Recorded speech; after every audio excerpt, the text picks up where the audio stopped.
The dare was Priya's idea, because all the worst ideas in Nadia's life had been Priya's idea. They were standing at the tree line of the Velneth forest at 11:30 on a Friday night, the kind of cold that got into your collar and stayed there, and Priya was holding her phone up for light and grinning with the specific energy of someone who had consumed 2 glasses of wine and 0 consequences so far. The forest pressed against the edge of their university town like something that had been there first and was simply waiting for the town to stop pretending otherwise. Old growth. The kind of trees that had their own weather system underneath the canopy, their own darkness, their own logic. Everyone in Velnath knew the story. It was the kind of story that got told at freshman orientation as a joke and at midnight in dormitory rooms as something less funny. The forest had a name that did not appear on any official map. The locals called it Caldermore, which translated approximately to the place that answers back, and they said it with the particular tone of people describing something they had decided was folklore because the alternative was more than they wanted to carry. The story went like this. There was a name. An old name. Older than the town. Older than the records. Written in the oldest surviving document in the university library, in a script that 3 separate linguistics professors had declined to definitively identify.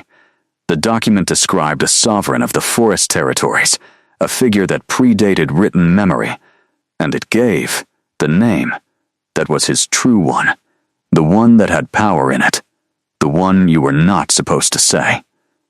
Students dared each other to come to the tree line and say it every few years. Nothing had ever happened. Obviously, nothing had ever happened. It was a story. Go on then, Priya said, shining her phone light at the trees. Say it. Nadia was 22, finishing her final year of folklore studies, which was either the most or least appropriate background for this moment, depending on how the next 30 seconds went.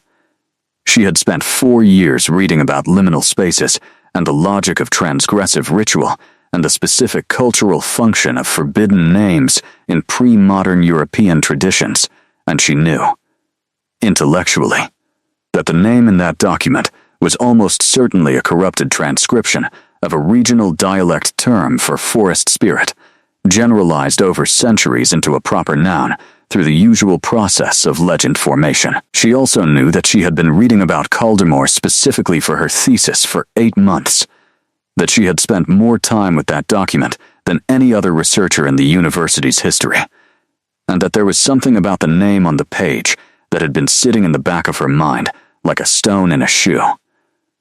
A quality to it she could not academically account for. The trees were very dark. Nadia took a breath. She said the name.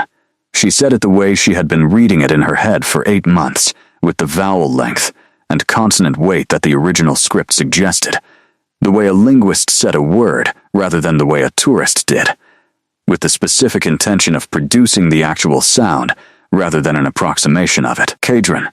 The forest went quiet. Not the ordinary quiet of wind dropping, a different quality of quiet.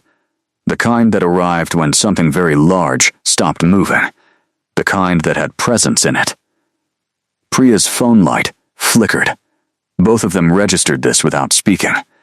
Then, Priya laughed, the sound too loud and too fast in the sudden quiet, the laugh of someone covering something with noise. See, nothing, Priya started.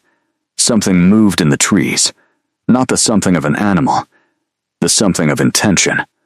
Specific, directed movement that came from the interior of the forest toward the tree line with a speed that did not belong to any animal Nadia could name. She felt it before she heard it, a change in the air, a pressure that had direction.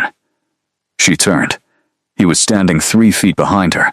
This was not possible. She had been facing the forest. She had seen nothing approach. And yet there he was, between her and the trees, having come from a direction that did not account for physics as she understood them. Tall, very still. Dark clothing that seemed to have been chosen specifically for the quality of disappearing against nighttime. Hair that was dark and long enough to be pushed back from a face That was, she had no word for it. She was a person who worked with words, and she had no word for it. The face of something that had been present long enough to stop performing youth, that carried its age the way old stone did, in density rather than decay. His eyes were on her, not on Priya, who had made an involuntary sound behind her and was now very still. On Nadia, with the specific attention of someone who had heard their name spoken correctly for the first time in a very long time, and was now looking at the person who had managed it. "You said my name," he said.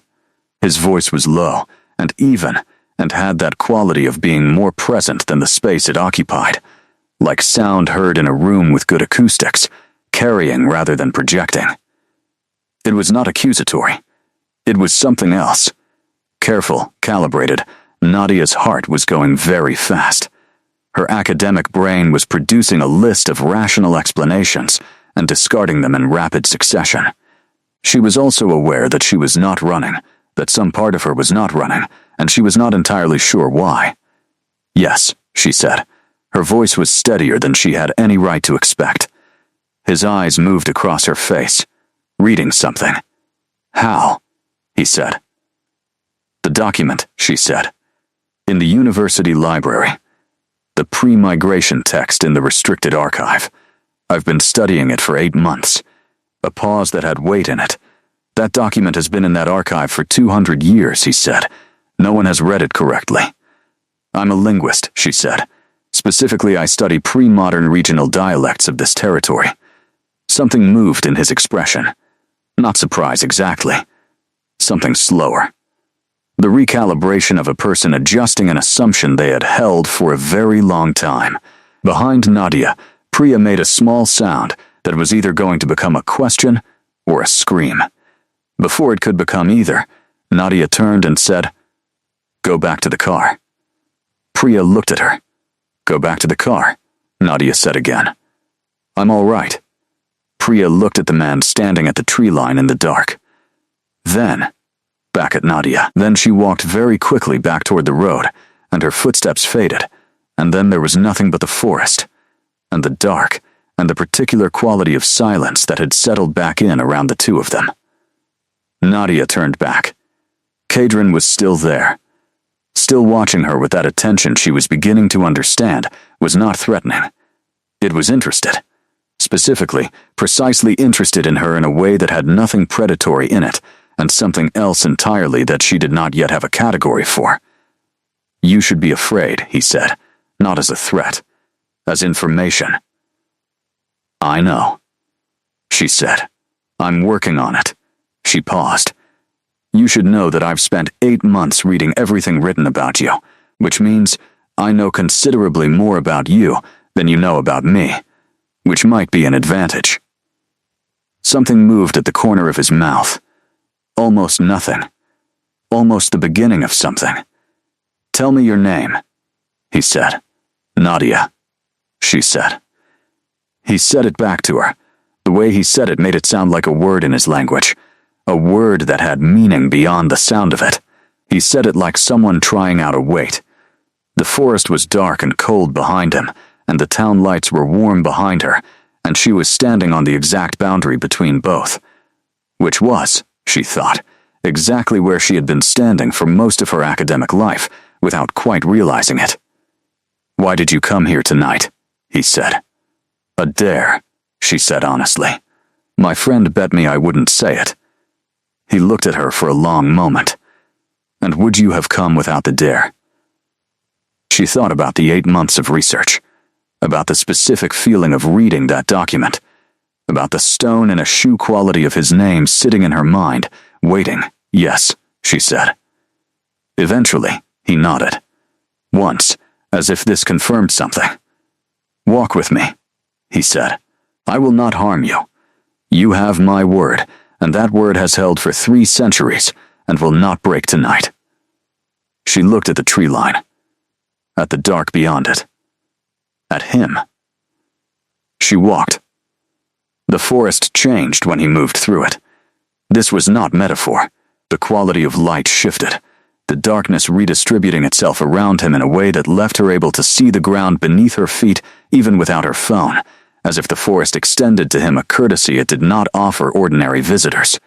She noticed this, and chose not to address it immediately. She had a thesis full of noted observations requiring interpretation, and this felt like the same category of thing. Kadrin walked at her pace. This was something she registered specifically because it was deliberate. He could move faster, she had evidence of this, and he was choosing not to. Choosing a speed that matched hers. That kept her comfortable. That did not put him ahead of her or behind her, but beside her, on the narrow path that seemed to open ahead of them through undergrowth that had no business being that cooperative. "Who sent you to that archive?" he said. "No one," she said. "I requested access independently.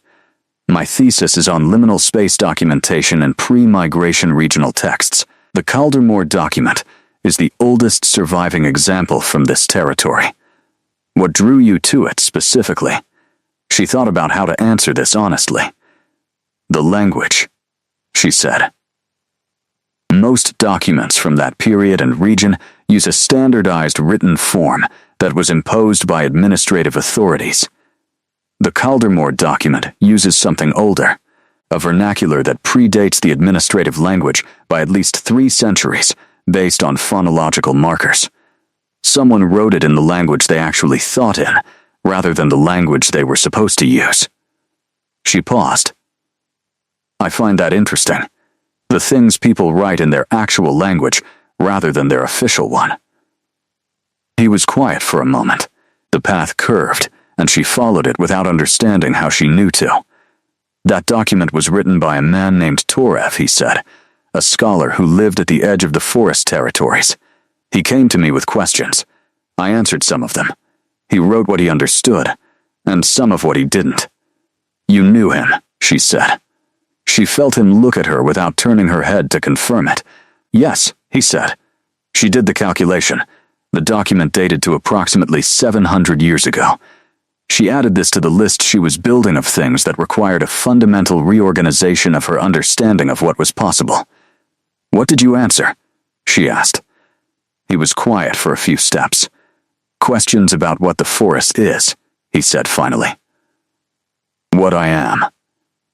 How the territory functions." He paused. He was a careful scholar.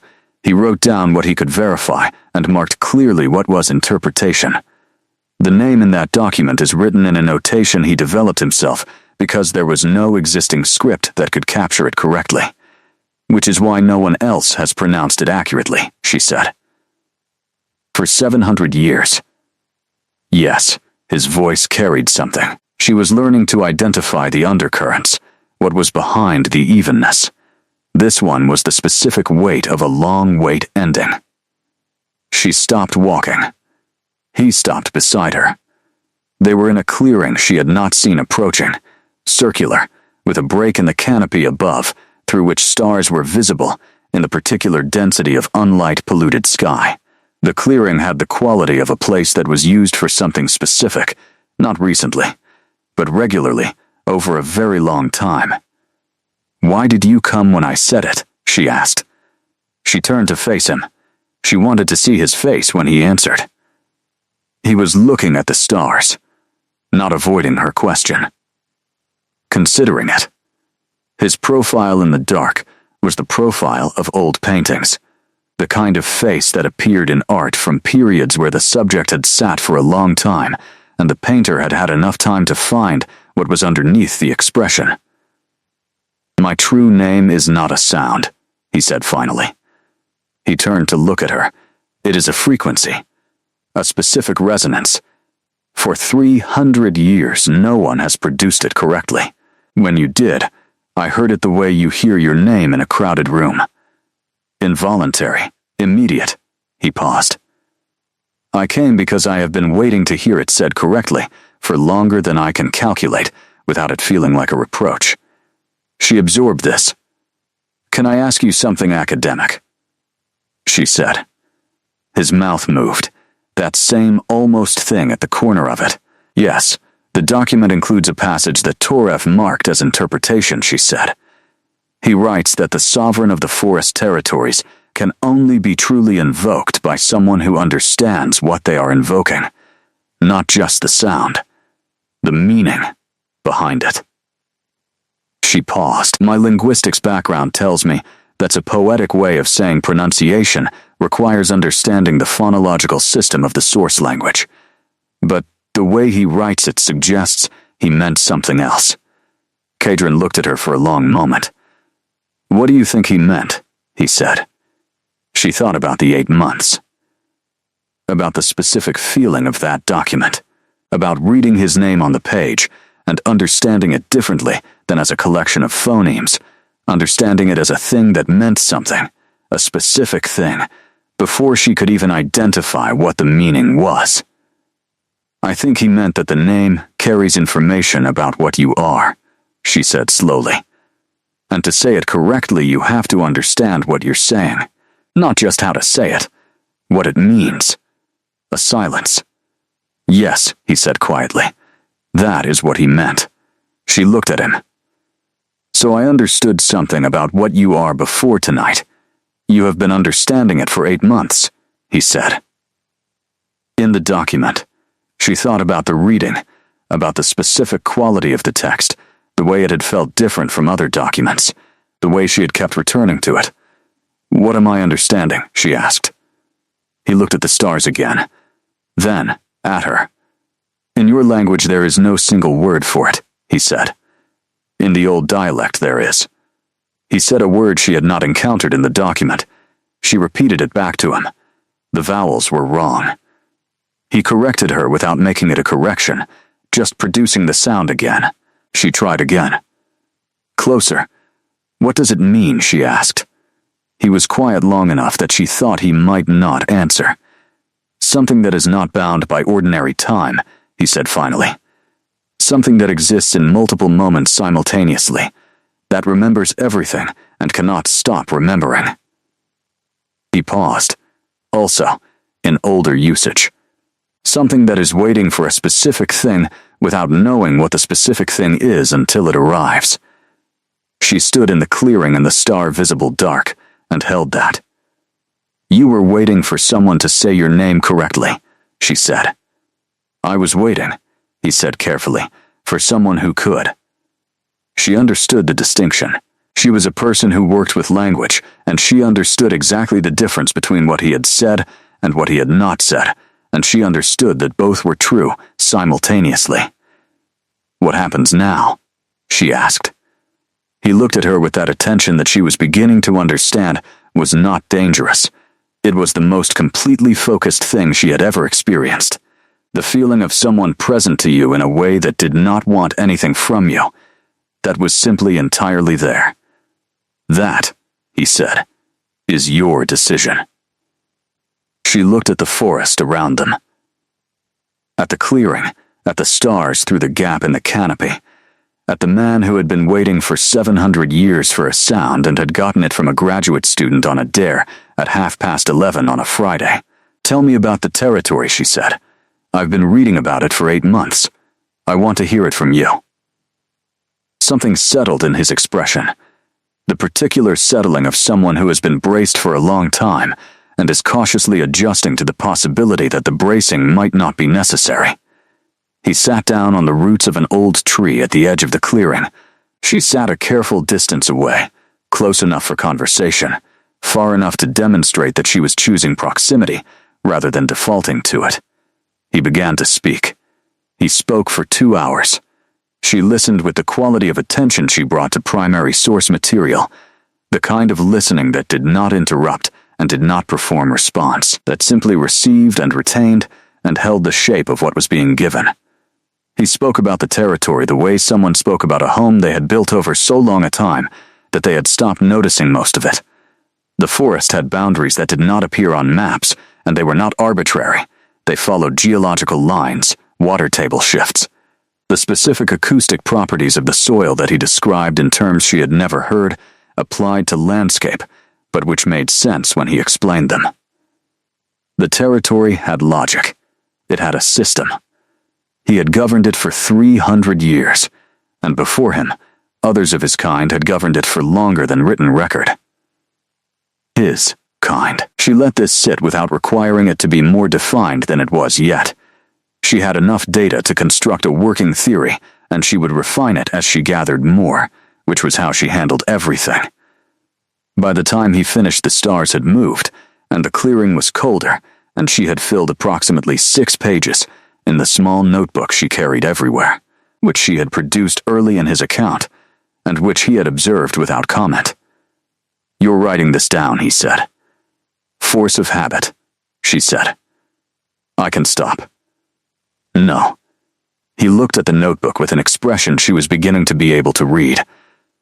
Something quiet in it. Something that carried the specific weight of being documented by someone who was actually listening. Torev wrote things down too. "Do you miss him?" she said. Then, immediately, felt the strangeness of the question given the arithmetic. He looked at her. It was not an unexpected question in his expression. "Yes," he said.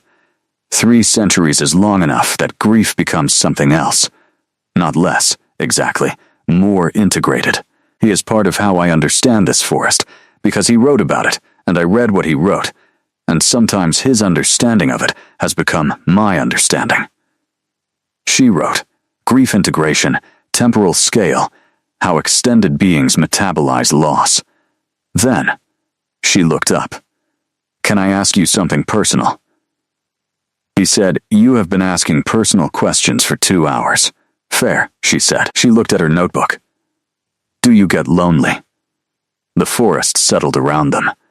A wind moved through the canopy above, and she heard the specific sound of very old trees accommodating weather. A sound different from young growth, more measured. "Yes," he said simply. He did not qualify it, did not make it smaller or larger than it was. Just handed it to her. She wrote it down, not because she needed to remember it, but because writing was how she honored things that deserved to be held carefully. "What do you do with it?" she asked. "Work. Mostly." He turned a fallen leaf over in his hands, an unconscious gesture, grounding through touch. The territory requires constant attention. There are 37 distinct ecosystems within these boundaries, and the balance between them is my responsibility. He paused. I also read. Extensively, she looked up from her notebook. "What are you reading currently?" He named a text she recognized. A recent academic monograph on pre-migration linguistic territories in Central Europe. She had read it. She had had problems with the methodology. "The sourcing in Chapter 4 is weak," she said. He draws conclusions from 2 documents and calls it a pattern. Yes, his expression changed. That same quality of adjustment. 2 documents is suggestive at most. He paused. "You've read it." "I reviewed it for a journal," she said. 6 months ago. My review was not favorable. What were your specific objections?" She told him. He listened with the quality of someone who knew more about the subject than the author, and was interested in what she had found without his advantages. They went back and forth on it in the clearing in the dark, and she had the disorienting experience of having the most technically matched academic conversation of her life with a 300-year-old vampire in a forest at 1 in the morning. At some point she realized she was cold. He stood before she said anything about it. "Come," he said. "There is a structure at the eastern edge of the clearing. I use it when I need to work in the forest for extended periods." She followed him across the clearing and through a short distance of trees to a low stone building. Not large, not imposing. The kind of structure built for function over demonstration, with a door that opened to his hand and the smell of old wood and something like pine resin and a fireplace that was cold but had been recently used. He produced fire with an ease that she filed in the category of things requiring later analysis. The room was small. A table with books. A single lamp. 2 chairs. A shelf with more books in various states of being read simultaneously, multiple bookmarks visible. She stood in the doorway looking at the books. "You have an active reading list of 11 texts," she said. "I can count the bookmarks." 12, he said. One is on the table. She looked at the table. A history of navigation, open face down to preserve the page. She picked it up and read the page. He was 50 pages from the end. She sat down. The fire grew. The cold receded.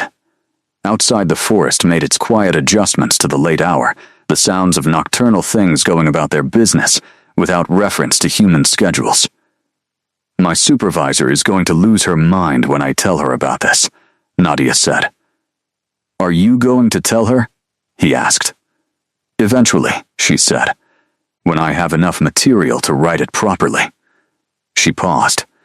You are the primary source for the largest gap in pre-migration territorial linguistics in this region. Every document we have is second or third hand. You were there. He looked at the fire. Yes, he said.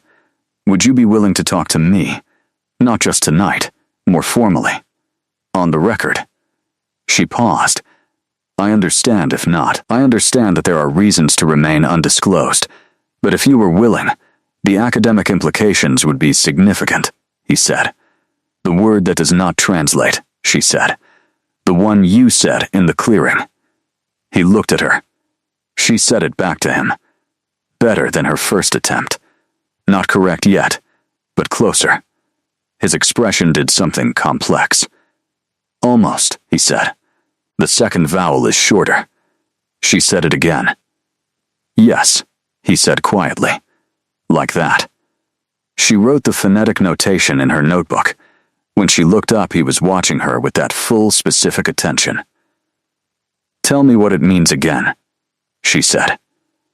The full meaning. He was quiet for a moment. Something that exists in multiple moments, he said, that remembers everything, that has been waiting without knowing what it was waiting for. He paused. In older usage, it also means the specific feeling of recognition when the waiting ends.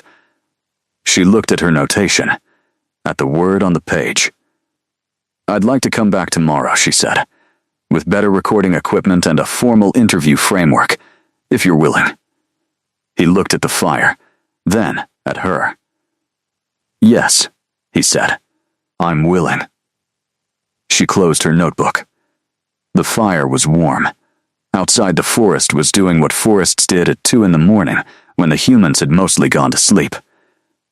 How do I find this place without you? She asked. You say my name at the tree line, he said. I'll hear it. She nodded. Practical then, she said.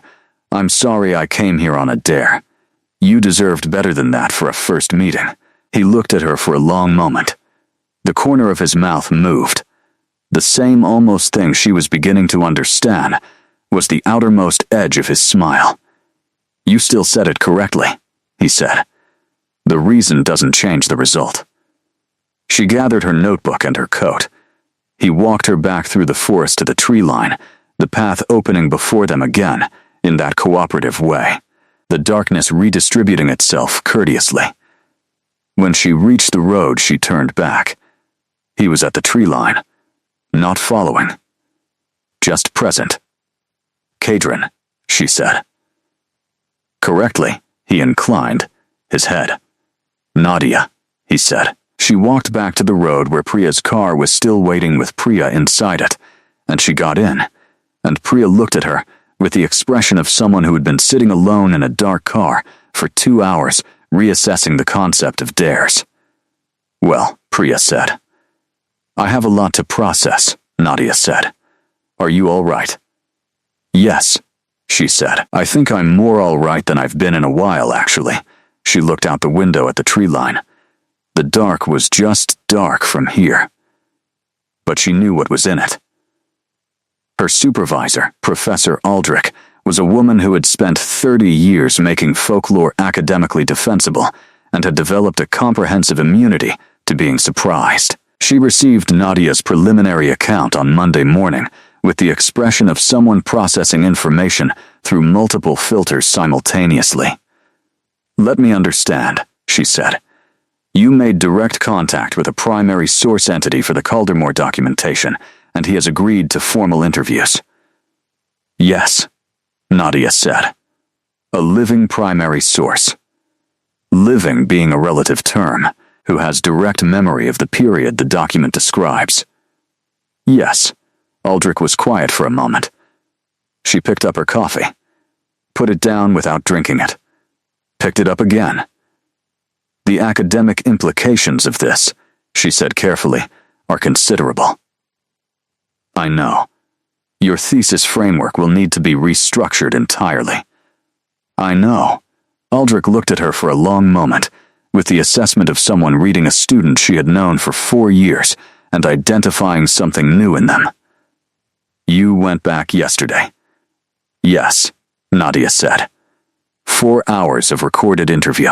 I have 11 pages of notes and approximately 2.5 hours of usable audio covering the administrative history of the territory from the pre-migration period through the establishment of the current boundary framework. Aldrich set down her coffee. That is, she said precisely, the most significant primary source acquisition in this department's history. She paused. How are you? I'm fine, Nadia said. She meant it.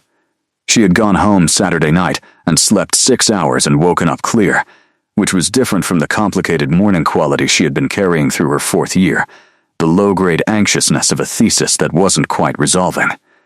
She felt resolved. Not in the sense of finished, but in the sense of finally pointed at something real. The Sunday interview had been at the stone structure in the forest. She had come to the tree line at 9 in the morning, said his name, and he had appeared in less than a minute, which she had timed and recorded as a data point. He had led her back through the forest. She had set up her recording equipment and her formal interview framework, and they had worked for 4 hours with the structured efficiency of 2 people who both took documentation seriously. He was an extraordinary interview subject.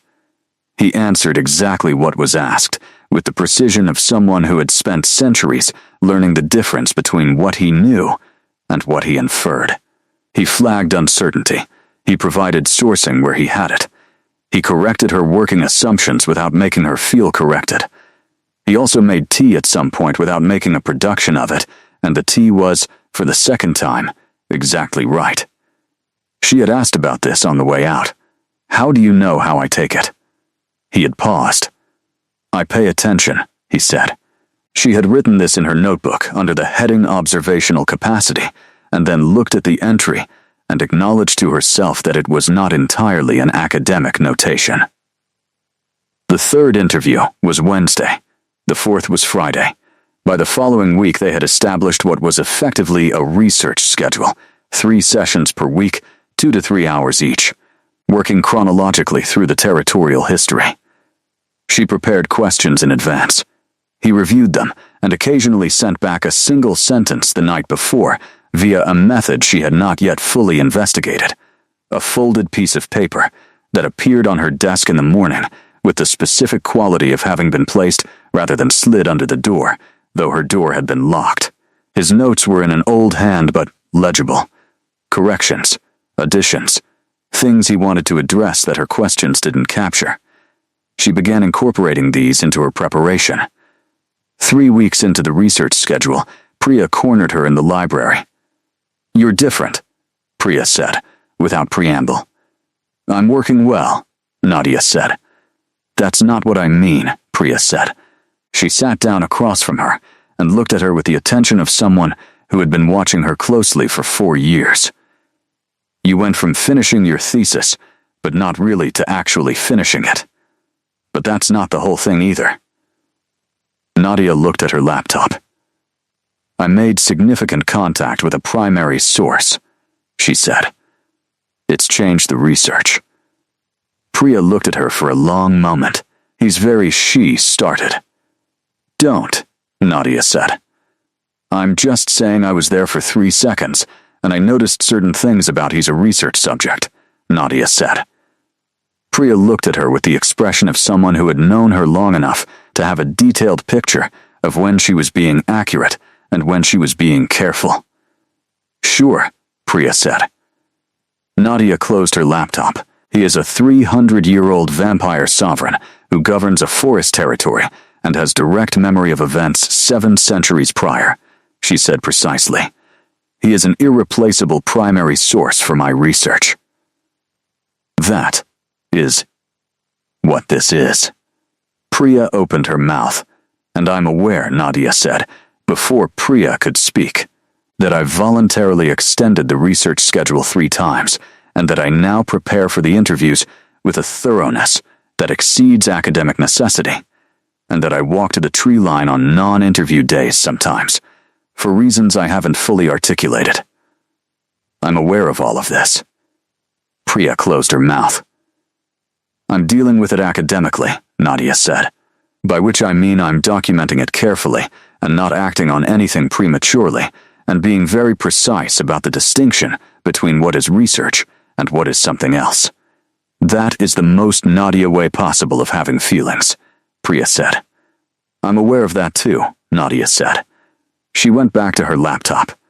Priya sat with her for a while in the comfortable silence of a long friendship, and then eventually left, and Nadia stared at her screen and thought about the Sunday before last, when the 4th interview had run over its scheduled time by 90 minutes because they had moved from the formal framework into a conversation about memory and documentation and the specific ethical question of what a person owed the historical record versus what they were entitled to. Keep private. He had said, there are things in 3 centuries that I have not told anyone, not because they are shameful, but because they were mine. He had paused. I am finding that I want to tell some of them to you. She had looked up from her notebook. Not for the research, he said. Carefully, for the other reason. She had not asked what the other reason was. She had understood what he meant, and they had both sat with the understanding for a moment, and then continued the interview, and neither of them had referenced it again. But she had thought about it every day since. She opened a new document on her laptop, titled it Interview Preparation Session 11. Started typing questions. Looked at the questions. They were good questions, precise and well-structured. She added one at the end that was not in the formal framework. What do you want? Outside the territory? Outside the work? She looked at it. Then she saved the document and closed the laptop and went to prepare for the next morning. Session 11 ran differently from the start. She arrived at the tree line at the usual time, said his name, and he appeared with the usual efficiency. But as they walked through the forest, she noticed a change in the quality of his quiet, the way it had a different texture from the preceding weeks. She cataloged this without addressing it directly. She was learning his registers. The stone structure was the same. Fire, books, 2 chairs. She set up her recorder. He waited. She ran through 9 of her prepared questions. The material was extraordinary, as it always was. He was describing the administrative changes following a territorial conflict 4 centuries prior, a period she had 3 fragmentary documents covering, and his account filled gaps that had been structurally unfillable by any other means. Then, she reached the final question. She looked at her notes, looked at him. What do you want, she said. Outside the territory, outside the work. He was quiet for a long moment. The recorder light blinked steadily. She had learned not to fill his silences, that they were thinking rather than avoidance, and she waited. This is not in your usual framework, he said. No, she said. He looked at the fire. Outside this conversation, he said, I want what I have wanted for a long time and not known how to have. He paused. Company that is not obligation. Someone to speak to who is present. Not afraid of me. Not wanting something from me. He paused again. Just present. She looked at her notebook. She was not writing. You have that here, she said carefully. In the research, something moved in his expression. Yes, he said. I know. She understood that he was being precise, that he was telling her something specific, and that the precision was a form of respect, of giving her accurate information rather than manageable information. She said, I need to tell you something. He looked at her.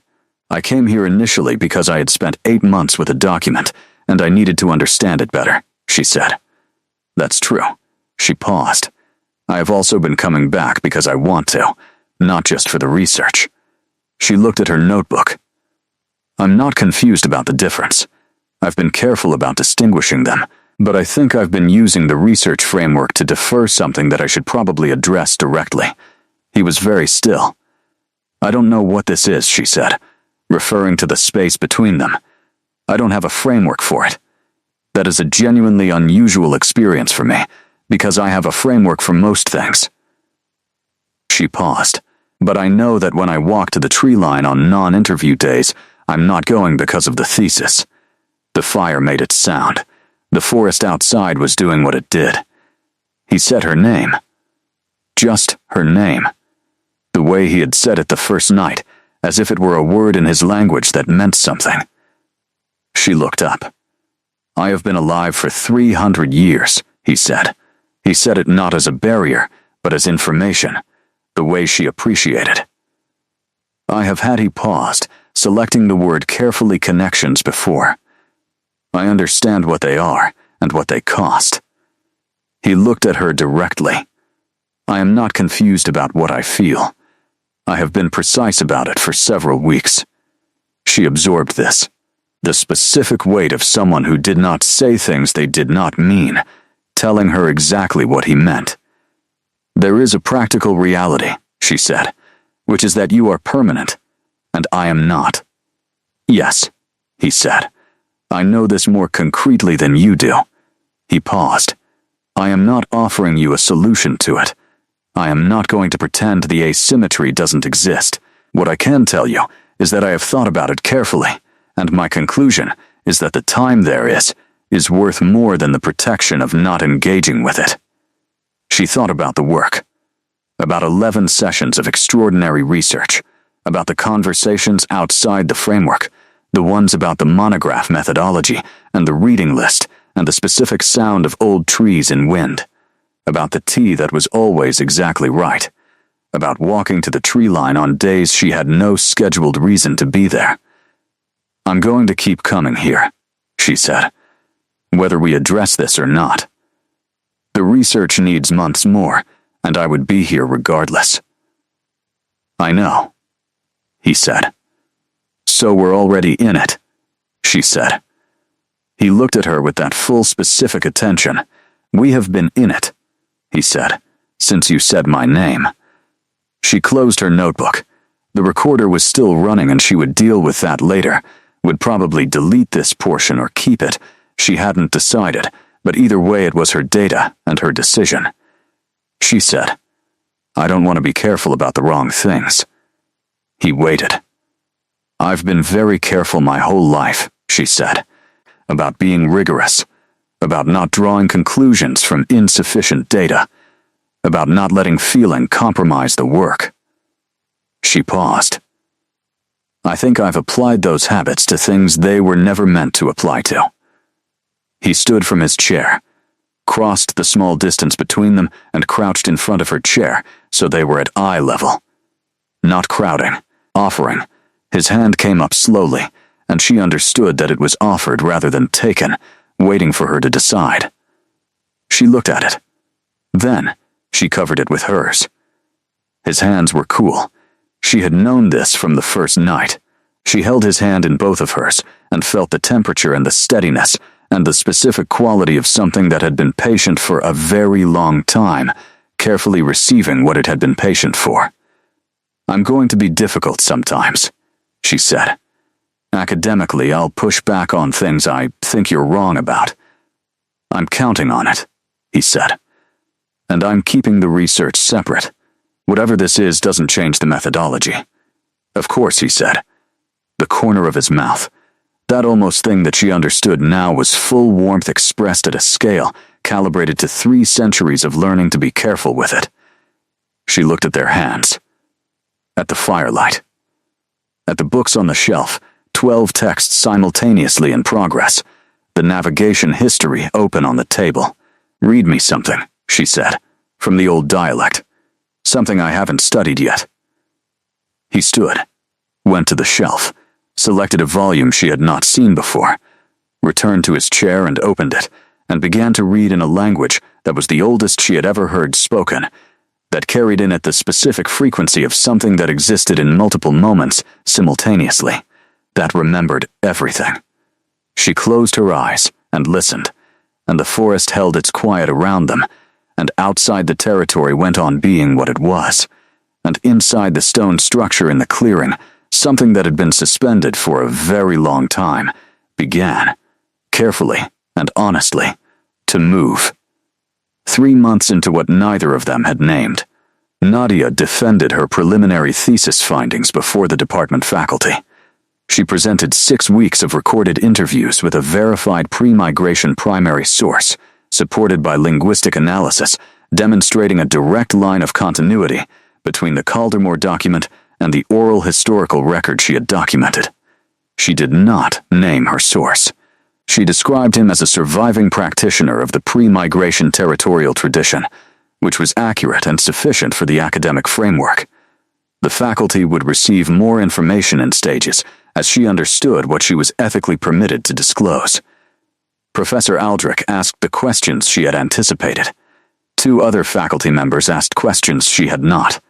She answered everything. The preliminary findings were accepted. She walked out of the presentation room and felt the particular relief of a structure holding under examination. Cadron's note was on her desk when she returned to her office. A single line in his old hand. How did it hold? She wrote back on the same paper. Well, they want more. She left it on her desk. When she arrived the following morning, the paper had a second line beneath hers. Good. So do I. She put the paper in her notebook. The research had expanded in ways she had not anticipated. He had begun bringing her materials she had not requested, documents from his own archive that had never been held by any academic institution, objects from the territory's administrative history that she catalogued with gloves and a digital camera and a running commentary of professional amazement. He watched her work through these materials with the expression she now recognized as his particular form of satisfaction. Not pride exactly, but the specific pleasure of someone watching knowledge receive the care it deserved. She had met, in the preceding weeks, several of the territory's permanent residents. Not vampires she was building up to the full scope of what the territory contained, but humans who had come to live within its boundaries by various routes over various centuries. There was a woman named Sophie, who was perhaps 70, and had been a botanist before she found the forest, and now maintained the record of its ecosystem changes across 60 years of observation. There was a man, Remy, who had arrived 40 years ago, escaping something he had never specified, and had stayed because the territory had needed a carpenter, and he had turned out to be the kind of person who needed to be needed by something permanent. They received her without surprise. She understood that Cadron had prepared the way somehow, that her arrival had been contextualized for them, that they were treating her as someone who belonged here, rather than someone to be assessed. This was, she noted in her research journal, consistent with his pattern of removing unnecessary friction from things he wanted to sustain. She also noted, in the personal portion of the journal that she had started keeping separately from the academic record, I feel at home here. I am aware this is significant. The unnamed thing between them had texture now. Morning walks through the territory before research sessions, when he showed her the systems he was describing in the interviews, the specific places where 3 centuries of observation had given him knowledge no document could contain. Evenings, sometimes after the formal work was finished, in the stone structure, or occasionally in a larger building deeper in the forest that turned out to be his primary residence, a place she reached only after 2 months of incremental trust, that contained more books than the stone structure and fires in every room, and the accumulated evidence of a life built for depth rather than display. He had shown her his library. This was the moment she understood something irreversible had occurred in whatever was happening between them, because the library was the interior of his mind, made physical. 300 years of reading and annotating and cross-referencing, books in 14 languages, margins filled with his precise handwriting, whole conversations between texts carried on in the white spaces at the edges of pages. She had stood in the library for a long time without speaking. He had stood at the door and watched her absorb it. "I've never shown this to anyone," he said. There was no self-consciousness in it, just information. "Why now?" she asked. She looked up when he didn't answer immediately. He was watching her the way he watched things he was trying to hold correctly in his understanding. "Because you would understand it," he said. She turned back to the shelves. Because I would understand it as a library, or because I would understand it as she gestured at the room, meaning everything it was. "Both," he said. She spent 2 hours in the library that day. He sat in a chair at the far end and read, and she moved through the shelves and occasionally brought him a book with a question, and he answered. And this was, she thought, the most naturally she had ever existed in a space with another person. On the walk back through the forest, she said, "I need to tell you something about my life before this." He walked beside her, at her pace. "I was engaged," she said, 2 years ago, to someone I had known for a long time and thought I understood, and turned out to understand less than I thought. She paused. When it ended, it was because I realized I had been performing a version of myself in that relationship rather than being myself. The version that was manageable, that fit the available space. He was quiet, listening. "I've been very careful since then," she said, "about not doing that again, about not making myself smaller to fit someone else's available space." She paused. "I want you to know that I'm aware I am not doing that here. That this," she indicated the territory, the forest, the conversation, all of it does not require me to be less. "I know," he said. "Then, carefully, I watched you from the first evening, and what I saw was someone in full. Not managing herself. Not performing." He paused. That is what I found he used the old dialect word, the one she had learned, the one that meant recognition when waiting ends. She said the word back correctly. She had been practicing. "Yes," he said. "Exactly that." They walked in the cooperative dark of the forest at his pace now, slower than hers, and she matched it without thinking about it. And they came out of the trees at the road and stood for a moment at the boundary. He did not cross it. She understood this as a choice rather than a limitation. The territory was his. The road led to her world. He stood at the edge of his and watched her. She turned at the road. "Kadrin," she said. He inclined his head. "I'll be here Thursday," she said. "I'll hear you coming," he said. She walked to her car. She drove back to the town that had been pretending the forest wasn't there since before the town existed. She went to her desk and opened her research journal and wrote 3 pages of notes, and then opened the personal journal and wrote 1 sentence. "I think I am exactly where I am supposed to be." The man from the university's ethics board arrived on a Thursday.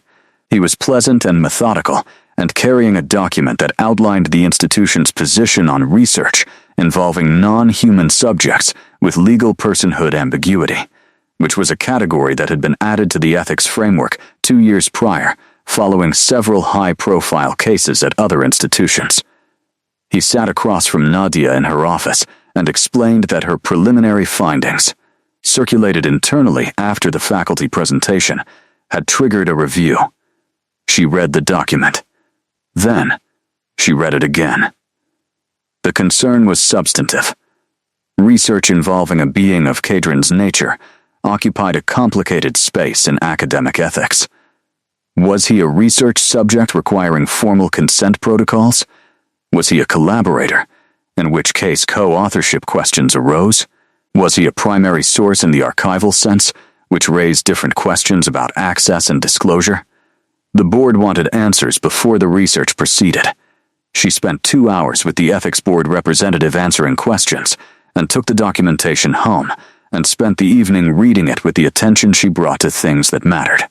The following morning she went to the forest. She said his name at the tree line. He appeared. She told him everything, all of it. The document, the board's concerns, the specific questions about his status in relation to her research.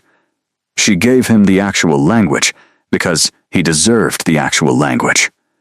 He read the document she had brought, standing at the tree line in the morning cold, and was quiet for a long time after. "What do you want to do?" she said. "Because this is your decision more than mine." He looked at the document, then at her. "I want to meet with them," he said. She blinked. "If there are questions about my status in relation to this research," he said, "I will answer them directly. I have governed this territory without formal documentation for 3 centuries, and I am not afraid of an ethics board." She looked at him for a moment.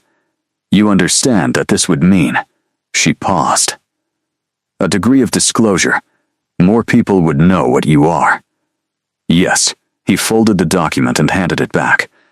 "You have been careful with what you know. You have been precise about what you disclose, and to whom." He paused. "I trust your judgment about how this proceeds." The word trust from him landed with its full weight. She had been learning what he gave and did not give, and trust was not given casually. She said, "I'll arrange it." The meeting with the ethics board representative happened the following week, at the stone structure in the forest. Because Kadrin had offered 2 locations, and Nadia had correctly anticipated that bringing a university official into the forest would produce better results than attempting to bring Kadrin into a conference room. He was, as a meeting participant, extraordinary. He answered every question exactly. He provided documentation from his own archive that addressed the consent and collaboration questions more thoroughly than the board had anticipated. He had clearly given the ethics framework serious thought and had prepared for the meeting with the rigor of someone who had been building cases for centuries. Afterward, the board representative sat in the other chair for a long moment and said, "I came here expecting this to be complicated." "It is complicated," Kadrin said, "but not for the reasons you anticipated." The representative left. Nadia and Kadrin sat in the stone structure after, and she looked at the fire and said, "You prepared for that meeting." "For 4 days," he confirmed. "You didn't tell me." "I didn't want you to worry about it," he said. She looked at him. "That's not how we work," she said. "I don't want things managed for me. I want to know what's happening." He was quiet for a moment. Then he said, "You're right. I apologize." He said it without qualification or defense. Old habit. Managing situations so that people are not burdened. She held his pause. The people followed by the correction. She understood what he had almost said. "I can handle burden," she said.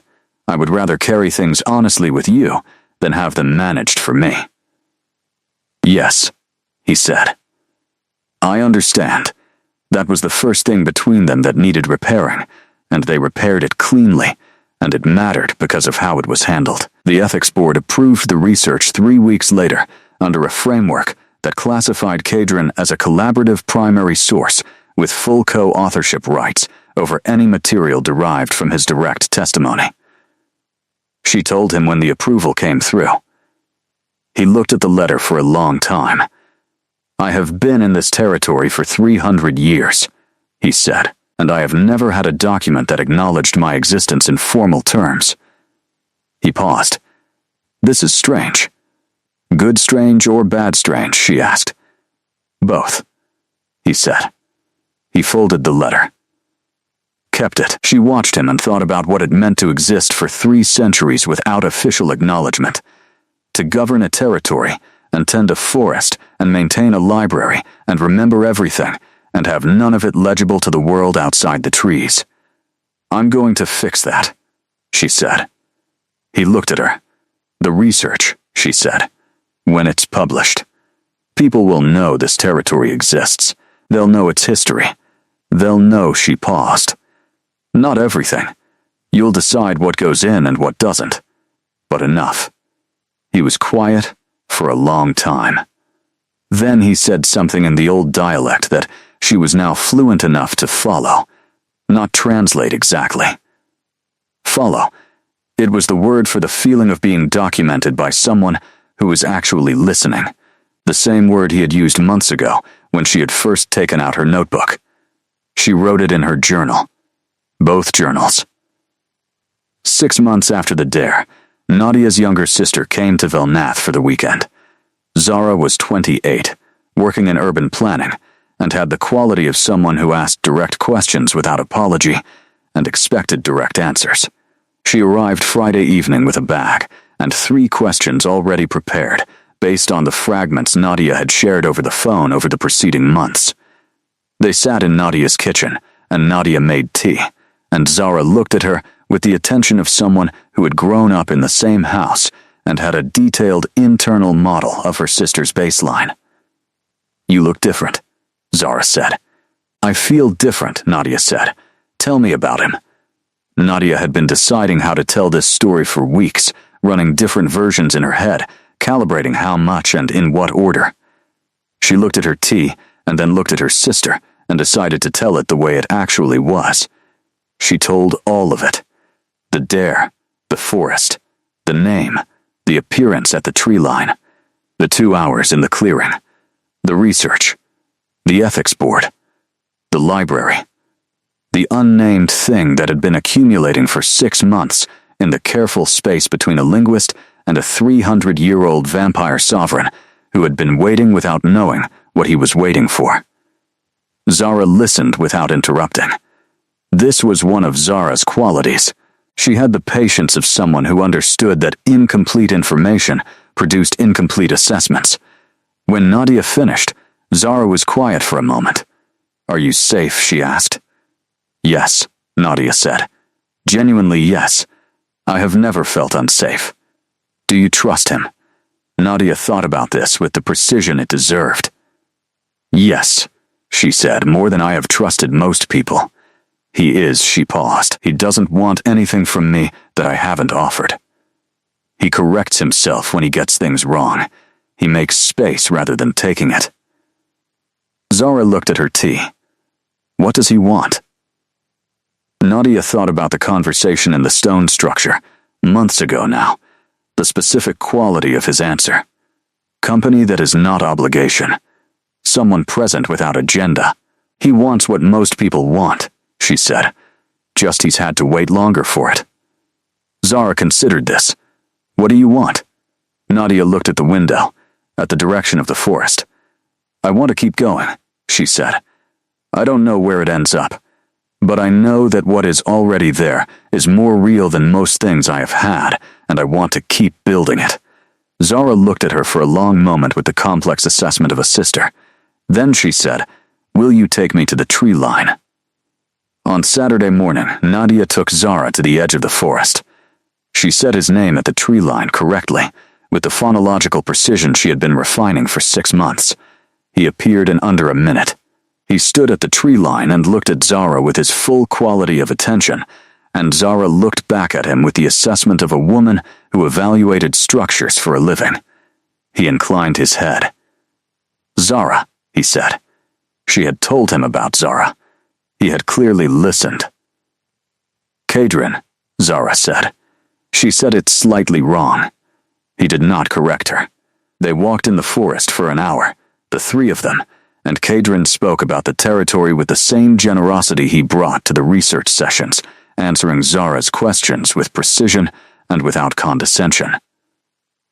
Zara asked about the administrative history, about the ecosystem management, about what 3 centuries of continuous governance of a single territory did to a person's relationship to time. He answered everything. Nadia walked beside him and listened, and felt the specific pleasure of watching 2 people she trusted be honest with each other. On the walk back to the road, Zara fell slightly behind. Kadrin and Nadia walked ahead, and he said quietly, "Your sister is evaluating me." "She's evaluating whether you're good for me," Nadia said. "Yes," he said. "I know." He paused. "What do you think she's concluding?" Nadia glanced back at Zara, who was looking at the canopy with the expression of someone processing. "Ask her," she said. He looked at her. Then, over his shoulder, he said, "Zara, what's your conclusion?" Zara looked at him. Then at Nadia. Then back at him. She said, "You're going to outlive her." "Yes," he said. "You know that." "Yes, and you're choosing this anyway." "Yes." Zara looked at him for a long moment. Then she said, "Okay." It was the most compact form of approval Nadia had ever witnessed. She looked at Zara. Zara looked at her. "He's good," Zara said simply. "You're good together." That evening, Zara and Nadia sat in Nadia's kitchen again, and Zara said, "The way he looked at you when you weren't looking at him. What about it?" "I've never seen anyone look at another person like they were a source of light," Zara said. Nadia looked at her tea. "He's been in that forest for a very long time," she said eventually. "I know," Zara said. "That's why it matters more." 7 months after the dare, Nadia said, "I want to spend more time in the territory."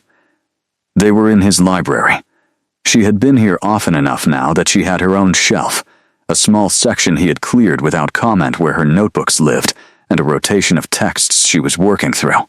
She looked up from the book in her lap and said it the way she said most things, directly and with the work already done of deciding she meant it. He looked up from his correspondence. "More time," she said. "Not just the research sessions. I want to understand the territory as a place, rather than just as a subject." She paused. "I want to understand your life here." He was quiet for a moment. "This is what you want," he said. "Not what you think would be useful for the research." She looked at him. "Both," she said. "But yes. What I want." He set down his pen. "Come with me," he said. He took her through the territory that evening in a way different from the research walks. No documentation. No prepared questions. Just the forest and his voice explaining things because he wanted her to know them, not because they were data. He showed her where the territory's oldest tree stood, a yew so old that its documentation predated him, that he had known for 2 centuries. He showed her the places where the boundary could be felt rather than seen, the air-changing quality at points where the territory's governance was most deeply established. He showed her the lake. She had seen it from the air on her first day, from the private jet, the mirror-still lake at the estate's eastern edge. She had not been to it. It was a 20-minute walk from his residence, and they arrived at dusk, and the water was doing the exact thing it had done from altitude, holding the sky in perfect reversal, so that standing at the edge you had the sensation of being between 2 heavens.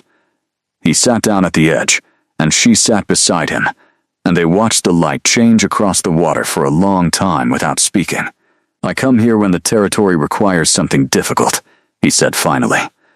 "When a decision has to be made that I do not want to make, or when a loss has to be absorbed that is going to take time." He paused. "I have sat here for 3 centuries with things I had no one to tell." She looked at the water. "Tell me something you've never told anyone," she said. He was quiet for a long time. The light kept changing. "When I was changed," he said finally, "it was not my choice. I have made peace with this. I have had 300 years to make peace with it, and I have done so. But there are moments, fewer now than before, when I feel the specific weight of the original absence of choice, and I have to sit with it until it passes." She did not offer comfort in the form of reframing. She just listened. "I did not choose this life," he said. "I chose what to do with it. Those are different things." He paused. "For a long time I was angry about the distinction. Now I am not grateful exactly. Something more honest than grateful. Something more like I have built something worth having from something I did not ask for." She thought about her engagement, about the 14 months of managed performance, about the window she had not climbed through, and the life she had not escaped, and what it had cost her differently from what it had cost the fictional woman in a wedding dress, but cost her nonetheless. She thought about the 4 years of thesis work that had led to a dare at a tree line, and how she had not planned to be here, in this specific life, sitting at this lake at dusk. "I didn't choose to be here either," she said, "not in the way of planning it." She paused. I think sometimes the best things are the ones you arrive at rather than select. He looked at her. The dare was Priya's idea, she said. I just said the name. He appeared. And then I didn't leave. He was quiet for a moment. Why didn't you leave? He said. She thought about the first night, about the clearing, about the quality of his attention, the specific feeling of being received by someone who wanted nothing from her. I felt like myself, she said. Immediately, fully, like I had been practicing a slightly wrong version for years, and suddenly the correct version was just available. He looked at the lake. That is why I waited, he said. He said it quietly, the way he said things that were true and large and did not need amplification. I did not know what I was waiting for until you said my name. But when you did, I understood immediately what had been missing. She looked at the water doubling the sky. What was missing, she said. Someone who would say it correctly, he said. Not just the sound, the meaning. Someone who understood what they were invoking. She held the word, understood. Thought about 8 months of a document and the stone in a shoe quality of his name, and the sense of approaching something true before she knew what the true thing was. She covered his hand with hers. He turned his hand and held hers. The light finished changing. The lake held the first stars. They sat at the edge of the territory's oldest water and were quiet together in the way that needed no management, that simply was. Kadrin, she said eventually. He turned to look at her. I'm going to keep coming here, she said. Not because of the thesis. She paused. I don't know what to call what this is yet, but I know it's the most real thing I have. He said her name, the way he always said it, as a word with meaning in it. Then he said, in the old dialect, what we are is described by the word for two things that became legible to each other. She had not encountered this usage. Tell me the word, she said. He said it. She repeated it. He corrected the final syllable gently. She said it again. Yes, he said. Like that. She wrote it in her mind in the notation she had developed for the dialect, precise and phonologically complete. She would write it in her journal later, in both journals, in the column where she kept the words that did not translate into other languages. The stars multiplied. The lake held all of them. Her thesis defense was scheduled for March. She had been preparing for 4 months, building the document from its new foundation, the one that Kadrin's testimony had made possible. 600 pages. 14 languages cited. A primary source bibliography that no other document in the field's history contained. She worked on it in her university office, and in his library, and at the kitchen table in her flat, and occasionally at the stone structure in the forest, when the work needed the specific quality of quiet that place contained. He read every draft. This had not been formally agreed upon. It had simply happened, sections appearing on his desk and coming back with notes in the old precise handwriting, observations and corrections, and occasionally a single word that changed the logic of an entire passage. She had incorporated every one. 2 weeks before the defense, she was working late in his library when she said, I'm afraid. He looked up. Not a failing, she said. The work is solid. She paused. Of what comes after. If this succeeds, the field changes. People will come here. They'll want access to you, to the territory, to the archive. I spent months working to make you legible to the world, and I'm only now thinking about what that means for you. He set down his book, looked at her with the full quality of his attention. I have thought about this, he said. I have been thinking about it since the ethics board meeting. And, she said. And I accept it, he said. He said it simply.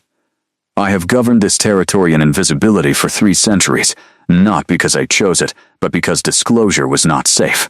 The world has changed, and you have changed it further by building a framework that gives me legal standing. He paused. I would rather exist officially, with the complications that brings, than continue existing in a way that means nothing I have built can be formally acknowledged. She looked at the library, at the 40 years of Sophie's ecological records, at Remy's carpentry in every doorframe and shelf bracket, at Kadrin's annotated margins, the running conversation with 3 centuries of thought. After the defense, she said, things will move quickly. Yes, he said. I want to make sure you're ready. He looked at her with something in his expression she had been seeing more of in recent months, as the unnamed thing between them had grown into something that simply was, that no longer required naming because it was too present to need a label. The specific warmth behind the stillness, the quality of someone who had learned to be careful with expression over 3 centuries and was choosing not to be. I have been waiting for something worth being ready for, he said, for a very long time. He paused. I am ready. The defense was on a Thursday in March. She stood in front of the committee for 3 hours. They asked every question she had anticipated, and several she had not. She answered with the precision of someone who had been preparing for this specific conversation for 4 years, 8 months of which had included access to sources the committee could not have dreamed of. When it was done, the committee chair said, "This is the most significant contribution to pre-migration territorial linguistics since the field was established." She walked out of the building into the March air and stood on the steps and felt the specific quality of a long effort reaching completion. Not the end of something, the beginning of what the thing had been building toward. She went to the tree line. She said his name.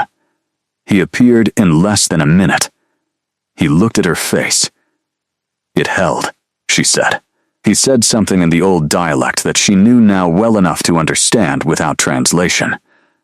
The word for a thing built carefully over a long time that turned out to be exactly what it was meant to be.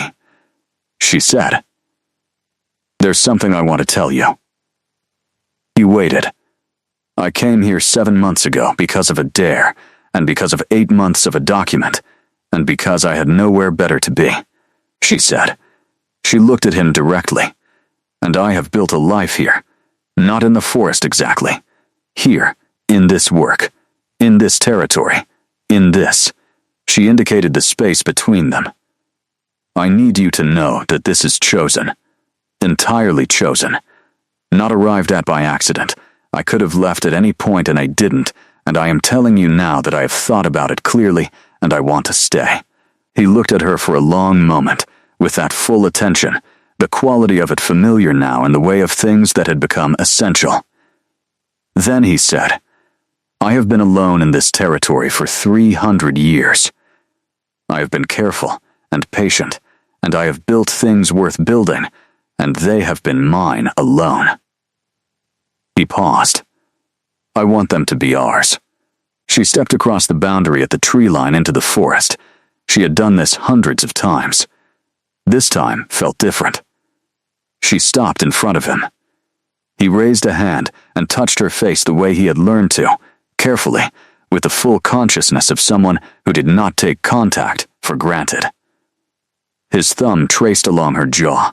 In the old dialect, she said, "What is the word for choosing someone when you could have left?" He was quiet for a moment. Then he said a word she had not heard before, a sound like the first warmth after a long cold, and something recognizing itself. She repeated it. She got it right the first time. "Yes," he said quietly. "Exactly that." She stood at the boundary of the forest in the March cold with the warmth of the territory at her back, and looked at the face of a man who had been waiting for 300 years for someone to say his name correctly, and thought, this is what it feels like to choose and be chosen simultaneously. To arrive somewhere at the exact right time, not because you planned it, but because you did not stop moving toward it. "I'm staying," she said. He said her name. Then he took her hand, and they walked into the forest together, and the trees opened ahead of them, and the territory settled around them, and 300 years of careful waiting became something else, something that did not have an old dialect word for it yet, because it had not existed in the language before. Outside the forest, the world went on making its decisions, and building its structures, and telling its stories. Inside the territory, the oldest U continued its long, slow counting of centuries, and Sophie documented the spring growth, and Remy repaired a door in the east wing. And the lake held the sky in perfect reversal, and everything that had been built continued to be built. And at the tree line where everything had started, where a name had been said correctly for the first time in 700 years, two people who had chosen each other with full knowledge of the cost and the gift of it continued the conversation that had begun on a dare and become, over 7 months of care and rigor and honest accumulation, the most real thing either of them had. Spring arrived in the territory the way Kadrin had described it once in the third research session, as a conversation between the soil and the canopy, each responding to the other in a sequence so established it had its own rhythm, its own logic, its own annual argument toward green. Nadia was there for it. She had moved into his residence 6 weeks after the thesis defense, not as a decision made in a single moment, but as the natural conclusion of a process that had been happening for months, her belongings migrating incrementally into the spaces he made for them, her routines grafting themselves onto his with the ease of things that were compatible at the structural level. A shelf in the library that became 2 shelves. A second set of keys, which he had made without commenting on it, that she found on her desk in the stone structure one morning. Her notebook on the table beside his navigation history, which he had finally finished and replaced with a text on acoustic geography. Priya came in April. She stood in the library for a long time and ran her hand along the spines and looked at the 2 shelves that were clearly Nadia's and the way the room held evidence of 2 people's simultaneous presence, and said, in the tone of someone confirming what they had already suspected, "You're happy." "Yes," Nadia said. Like actually happy. Not finishing the thesis happy, or got the answer happy. "Yes," Nadia said. Like actually. Priya picked up the slim volume of untranslatable poetry, the one from the first night in the clearing, turned it over, put it back exactly where it was, which told Nadia something about Priya that she had always known. "He makes space for you," Priya said. "Yes, and you make space for him." "Yes," Priya looked around the library, the books in 14 languages, the margins dense with 3 centuries of annotation, the evidence of a life built for depth. "Good," Priya said simply. They had dinner that night, the 3 of them, and Kadrin was, with Priya, exactly what he was with everyone, fully present, precisely honest, interested in the person in front of him rather than in managing their impression of him. He asked Priya about her urban planning work with genuine curiosity. She asked him about the territory's development over 3 centuries with equal genuineness. They debated a question about the relationship between planned and organic growth in human settlements that ran through dinner and into the evening, with the productive energy of 2 people discovering they disagreed in interesting ways. Afterward, when Priya had gone to the guest room, Kadrin said, "Your friend is extraordinary." "She's been my closest friend since we were 8, Nadia said. "She tells me the truth even when I am not asking for it." "Yes," he said. "I could tell." She looked at him. "What did you tell?" "That she has been watching over you for a long time," he said, "and that she is deciding whether to keep doing that or whether you are now in capable hands." He paused. The corner of his mouth. "I think she concluded capable." Nadia looked at the fire, then at him. She said, in the old dialect, the word for 2 people who had become legible to each other, the full word, with the correct vowel length, the correct consonant weight. He looked at her, said something back, a word she had learned the month before. The one meaning, "And this is what I have been." She crossed the room and sat beside him. He put his arm around her, and she settled against his side, and they were quiet in the library with the fire and the books and the spring moving through the territory outside, and she thought about the word he had said, and held it the way she held words that deserved care. "I have something to tell you," she said. He waited. "My publisher wants the thesis as a book," she said. "Not an academic text. A trade publication. They want the story, not just the findings. She paused. Which means writing about how the research happened, who the source is, what the territory is. She turned to look at him. It would be public in a way the academic publication is not. I need to know if you're willing. He was quiet for a long time. She had learned not to fill his silences. Tell me what the book would say, he said. She told him. The complete scope of it. How she had come to the forest, what she had found, the research, the ethics framework, the territory's history. And yes, she said. The rest. She looked at her hands. What happened between us, not as the point of the book, but as part of the truth of how it was built. He absorbed this. What do you want to do? He said. She looked up. I want to write it honestly, she said. I have spent my academic life writing things that were true and carefully constructed, and I want to write something that is also real. She paused, but not at your expense. If you don't want this, I won't do it. He was quiet for a long time, longer than usual. Then he said, I spent 300 years without documentation, without official existence, without the world outside this territory knowing anything about what had been built here. He paused, and now there is a possibility that what I have built, what we have built, could be legible, could be part of the record. He paused again.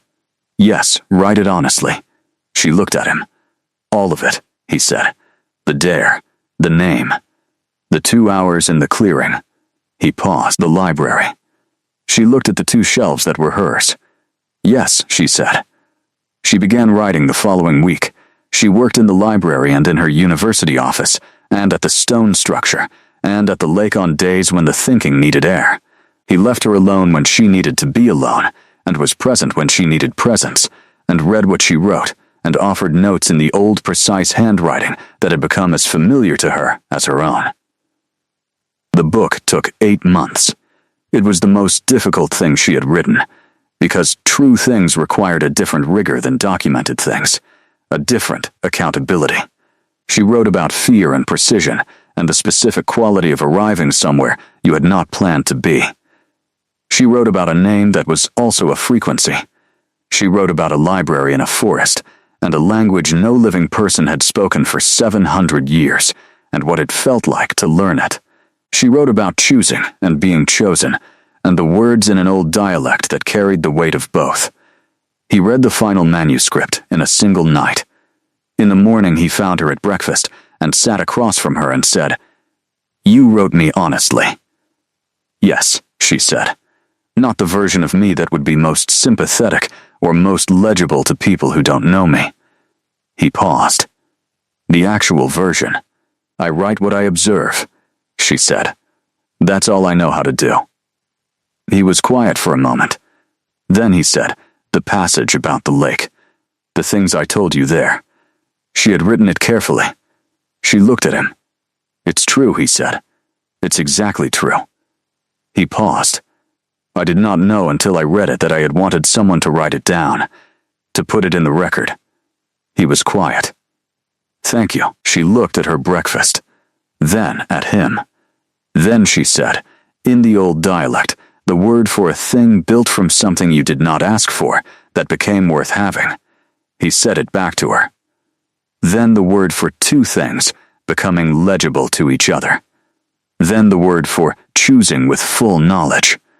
She said all 3 back, correctly, without error. He looked at her with that full specific attention, the one she had known since the first night in the clearing, the one that was not detachment, but its opposite, the quality of someone entirely present to you, without wanting anything from you except what you chose to give.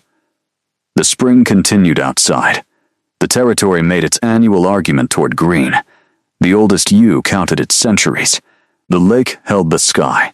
In the library with its 2 sets of shelves and its fire, and its accumulated evidence of 2 people existing simultaneously in a shared space, something that had started with a dare and a correctly spoken name continued to be exactly what it was. Chosen, honest, and entirely real. The book was published in October, She held the first copy in the library where she had first understood what the territory was, standing in the same spot where she had turned slowly and looked at 40,000 volumes, and felt, for the first time, the full scope of what she had walked into. The cover was simple. Her name. The title. A photograph of the tree line at dusk, the boundary visible if you knew what to look for. Kadrin stood at the far end of the library. He had been there when the courier arrived, had watched her unwrap the package, was watching her now hold the thing that had taken 8 months and 7 months before that, and a lifetime of preparation she had not known was preparation. She brought it to him. He took it carefully, opened it to the dedication page. She had not shown him the dedication. He read it. His expression did the thing it did when he was receiving something that required the full capacity of 300 years of learning to feel things without being destroyed by them. The dedication said, "For the territory, and for the one who tends it, and for Priya, who made the dare." He closed the book. Held it. She waited, he said, in the old dialect, a word she had not heard before. She looked at him. "What is that one?" He was quiet for a moment. "In old usage," he said, "it refers to the specific moment when something you have been building is finally complete." He paused, "when you can see that it is exactly what it was meant to be, and nothing could be added or removed." She looked at the book in his hands. "Is that what this is?" she asked. "No," he said. She looked up. "That word applies to fixed things," he said. "Things that are finished." He looked at her directly. "What we have is not that word." He said another word, one she knew, the one for two things still in the process of becoming legible to each other. "Still becoming," she said. "Yes." He handed the book back to her. He held her gaze with the full quality of his attention. Always still becoming. She held the book and looked at him and thought about the 11 months since the dare, about what had been built in that time and what was still being built, and the specific quality of something that had no end point, because the point was the ongoing. She looked at the book. At the dedication, at her name on the cover. She had written, in the chapter about the first night in the clearing, about the feeling of standing on the boundary between two worlds, and not being afraid. She had written it as an observation, and now she understood it was also a choice she had been making continuously for 11 months, every morning when she walked to the library, and every evening when she stayed, and every session of the dialect lessons, and every conversation that was not research, but was more important than research. "Not afraid," she said. "That's still true." He said, "I know." The fire in the library was doing what it always did. The books on their shelves were doing what they always did. Through the spelled windows, the territory was moving through October in the way she had now watched it move through every season, each one teaching her something about what it meant to belong to a place rather than just inhabit it. She put the book on her shelf, the two shelves that were hers, that had started as one and become two as the months accumulated. She stood looking at the spines, at the notebooks, with their dense phonological notation, at the slim volume of untranslatable poetry worn smooth from handling. She turned around. He was still at the far end of the library, watching her with the attention that had been the first thing she had understood about him, and was still the truest. She said his name.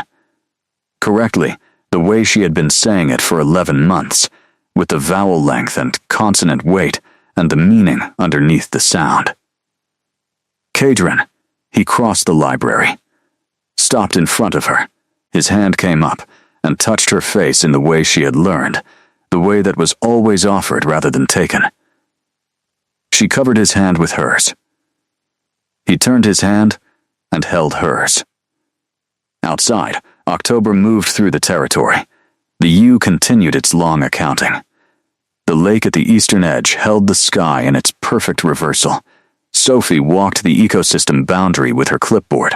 Remy worked on something in the east wing, the steady sound of it carrying through the residence. The forest made its quiet adjustments to the late afternoon.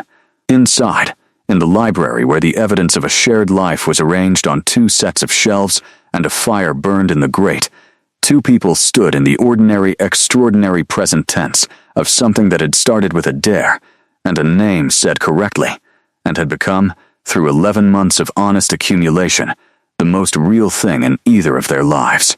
She thought about the word for 2 things still becoming legible to each other, about how it had no fixed endpoint, about how that was not a limitation. "Tell me something in the old dialect," she said. "Something I haven't learned yet." He looked at her for a moment. Then he said a word she had not heard. A sound like depth made audible, like something choosing its own weight. She listened to the shape of it, repeated it back. Wrong, he corrected the middle syllable. She tried again. "Closer," he said. She said it again. "Yes," he looked at her. "Like that." "What does it mean?" she asked. He was quiet for a moment. Then the condition of being exactly where one is meant to be. Not arrived. Not finished. Present, he said. Fully and without reservation. Here, she held the word, turned it over the way she turned all the words, feeling for the shape of it, the weight, the specific information it carried that nothing in any other language quite replicated. She said it again. "Yes," he said. Exactly, she wrote it in her mind. She would write it in both journals later, in the phonological notation and in plain language, in the column where she kept the words that carried more than they seemed to, in the library with the fire and the books and the October territory moving through its changes outside. She was exactly where she was meant to be. Not arrived. Not finished. Here,